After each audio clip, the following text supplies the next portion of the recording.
बात शुरू करता हूँ साहब, खून खोलना चाहिए, इस मिट्टी का जर्रा जर्रा जय हिंद बोलना चाहिए। सभी साथियों को नमस्कार। तो साथियों, पिछली क्लास में हमने बात की थी दृष्टि दोष कि सर दृष्टि दोष कितने प्रकार के होते हैं। 4 प्रकार के होते हैं।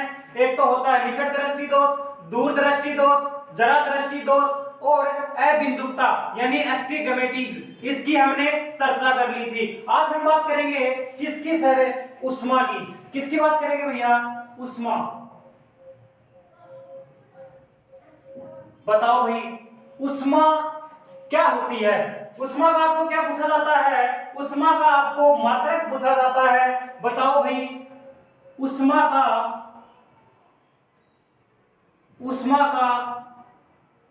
एसआई मात्रक क्या होता है?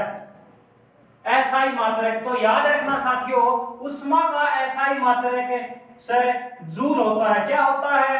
जूल होता है। ठीक बात है। फिर आपसे पूछा जाता है कि उष्मा का एसआई मात्रक जूल होता है, तो उष्मा का सीजीएस मात्रक क्या होता है? तो याद रखना, उष्मा का सीजीएस मात्रक कौन सा मात्रक भाई? सीजीएस मात्रक क्या होता है? कैलोरी। क्या होता है भैया? कैलोरी होता है सर। ठीक बात है। अब बताओ भाई, 1 जूल बराबर कितने कैलोरी होते हैं? तो याद रखना 4.2 कैलोरी होते हैं। अगर आपसे पूछा जाता है कि 1 जूल बराबर कितने कैलोरी होते हैं, तो 4.2 कैलोरी। कितने कैलोरी होते हैं भैया? 4.2 कैलोरी होते हैं। उष्मा के अंदर 2-3 बातें ध्यान में रखनी है कि उष्मा का एसआई मात्रक क्या पूछा जाता है? जूल होता है। उष्मा का सीजीएस मात्रक कैलोरी होता है। और 1 जूल बराबर कितने कैलोरी होते हैं भैया? 4.2 कैलोरी होते हैं। ठीक बात है। ये तो थी उष्मा की बात। हम बात करेंगे ताप की। किसकी बात करेंगे भैया? ताप यानी टेम्परेचर की हमें बात करेंगे। बताओ भाई, ताप क्या होता है? सर ठंडे और गर्म का पता लगाया जाता है किसके द्वारा भैया? ताप के द्वारा। यानी कहने का मतलब ठंडे व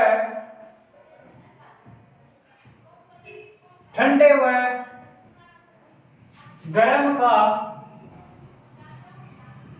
पता लगाया जाता है। ठंडे व गर्म का पता लगाया जाता है किसके द्वारा भैया? ताप के द्वारा। ठीक बात है। फिर आपसे पूछा जाता है कि बताओ भाई, ताप मापने का पैमाना। ताप मापने का पैमाना क्या होता है? तो याद रखना साथियों, थर्मामीटर। थर्मामीटर क्या होता है? थर्मामीटर होता है। ठीक बात है। अब बताओ भाई, थर्मामीटर होता है, उसके अंदर क्या भरा जाता है? तो याद रखना पारा यानी Hg भरा जाता है। यानी कहने का मतलब है थर्मामीटर में क्या भरा जाता है? क्या भरा जाता है? तो याद रखना पारा यानी Hg। क्या भरा जाता है?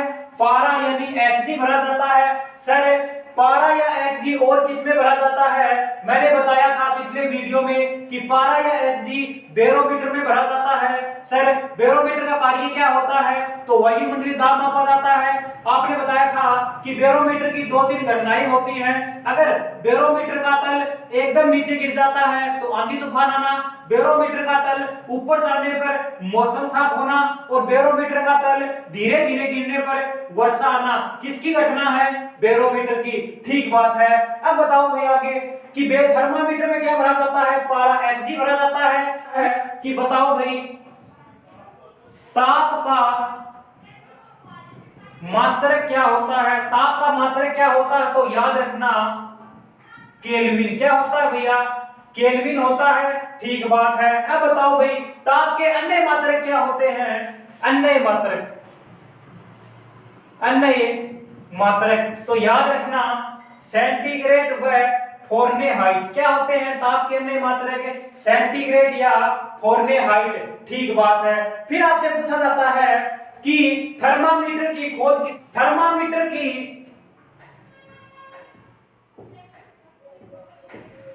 थर्मामीटर की खोज, थर्मामीटर की खोज करने वाला वैज्ञानिक कौन था? तो याद रखना गैलीलियो। किसने की थी भैया? थर्मामीटर की खोज किसने की थी? गैलीलियो ने की थी। ठीक बात है। फिर आपसे पूछा जाता है कि ताप की हम बात कर रहे हैं तो थर्मामीटर की खोज गैलीलियो ने, तो द्रव्य थर्मामीटर की खोज किसने की थी? किसकी भैया?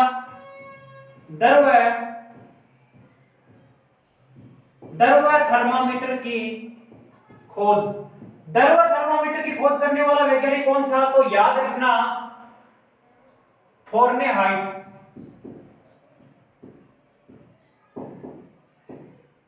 द्रव्य थर्मामीटर की खोज करने वाला वैज्ञानिक कौन था भैया? फ़ारेनहाइट था। ठीक बात है। फिर आपसे आप मापने का पैमाना कितने प्रकार का होता है? क्या बोला मैंने? ताप मापने का पैमाना कितने प्रकार का होता है? कितने प्रकार का? तो याद रखना 4 प्रकार का होता है। कितने प्रकार का होता है? 4 प्रकार का होता है। सर कौन कौन सा? एक तो होता है सेंटीग्रेड में, एक होता है फ़ारेनहाइट में, एक होता है केल्विन में, और एक यानी आर यानी रेयूमर। वैसे ये रेयूमर है, ये कोई काम नहीं आता। ये 3 ही फॉर्मूले हैं वो काम आते हैं, सेंटीग्रेड, फ़ारेनहाइट और केल्विन। ठीक बात है। फिर आपसे पूछा जाता है कि बताओ भाई बिना डिग्री वाला पैमाना कौन सा होता है? तो याद रखना केल्विन होता है। मैंने क्या बोला कि क्वेश्चन आता है कि बिना डिग्री वाला पैमाना कौन सा होता है? तो साथियों केल्विन होता है। कौन सा होता है? केल्विन होता है। ठीक बात है। फिर आपसे पूछा जाता है कि परम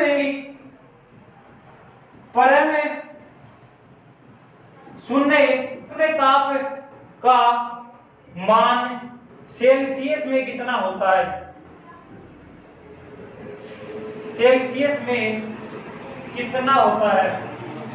परम शून्य ताप का मान सेल्सियस में कितना होता है? तो याद रखना साथियों -273.15 सेंटीग्रेड होता है। कितना होता है? -273.15 सेंटीग्रेड होता है। अगर आपसे पूछे कि केल्विन में कितना होता है? तो 0 केल्विन होता है। कितना होता है? 0 केल्विन होता है। ये तो थी ताप की बात। फिर आपसे क्या पूछा जाता है कि आपसे क्वेश्चन पूछा जाता है कि बताओ भाई 37 सेंटीग्रेड को फ़ारेनहाइट में केल्विन में बदलो। आगे बात करेंगे क्वेश्चन की,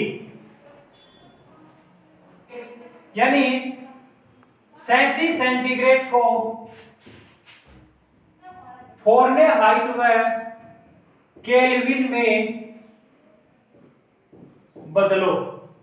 क्या पूछा आपको कि 37 सेंटीग्रेड को भैया सी होता है तो के बराबर 273 प्लस सी का मान कितना है? 37 है, तो हमें कितना प्राप्त होगा भैया? 310 केल्विन। कितना प्राप्त होगा? 310 केल्विन। ये है 37 सेंटीग्रेड को फ़ारेनहाइट तथा केल्विन में बदलना। अब आगे हम बात करेंगे। अब बताओ भाई आगे आपसे पूछा जाता है कि बताओ भाई बर्फ का गलनांक या हिमांक या जमाव बिंदु कितना होता है? कमरे का सामान्य तापमान कितना होता है? वो हम बात करेंगे। अब पहले आपको पूछा जाता है कि बताओ भाई बर्फ का गलनांक या हिमांक या जमाव बिंदु कितना होता है? तो याद रखना दोस्तों, अगर आपसे पूछे कि सेंटीग्रेड में कितना होता है तो याद रखना 0 सेंटीग्रेड। फ़ारेनहाइट में पूछे तो 32 फ़ारेनहाइट। कितना? 32 फ़ारेनहाइट। अगर आपको केल्विन में पूछा जाता है तो कितना होता है? 273 केल्विन। कितना होता है साथियों? 273 केल्विन। क्या है ये? बर्फ का गलनांक, हिमांक या जमाव बिंदु। ठीक बात है। फिर आपसे पूछा जाता है कि बताओ भाई पानी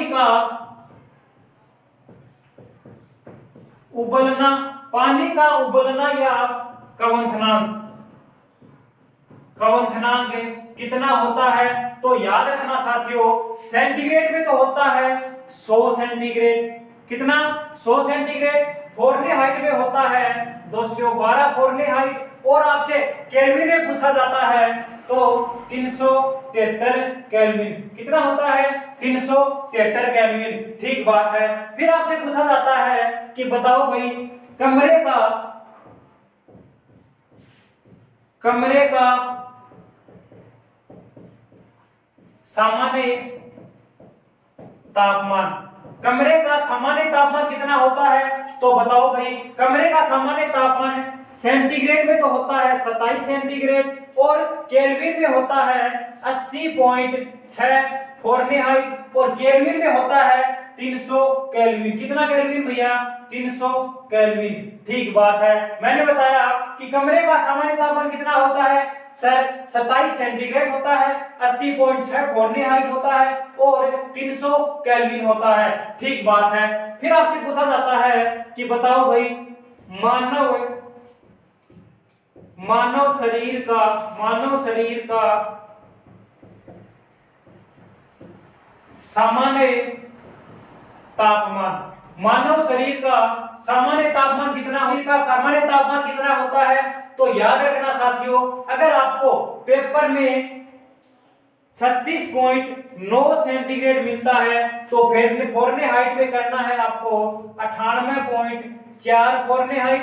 अगर आपको पेपर में 37 सेंटीग्रेड मिलता है तो पेपर में फ़ारेनहाइट में करना है आपको 98.6 फ़ारेनहाइट। और आपसे पूछा जाता है कि केल्विन में मान कितना होता है? तो 310 केल्विन होता है। कितना केल्विन होता है? 310 केल्विन होता है। मैंने बताया कि बर्फ का गलनांक या हिमांक बिंदु सेंटीग्रेड पे 0 सेंटीग्रेड, फ़ारेनहाइट में 32 फ़ारेनहाइट और 273 केल्विन होता है। फिर हमने बात की कि पानी का उबलना या क्वथनांक बिंदु कितना होता है?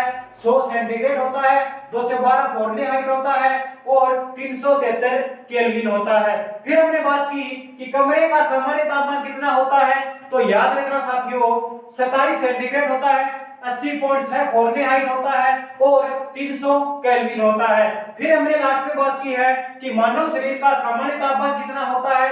अगर आपको पेपर में 36.9 सेंटीग्रेड देता है और आपको फ़ारेनहाइट में पूछता है तो 98.4 फ़ारेनहाइट करना है। अगर आपको 37 सेंटीग्रेड मान मिलता है तो पेपर में आपको फ़ारेनहाइट में 98.6 फ़ारेनहाइट करना है और 310 केल्विन करना है। इनका सामान्य तापमान की बात। तो साथियों, मिलते हैं अगले वीडियो में नए अंदाज के साथ, नए जोश के साथ। तब तक आप अपनी पढ़ाई को निरंतर जारी रखते हुए हंसते रहो, मुस्कुराते रहो। जय हिंद, जय भारत।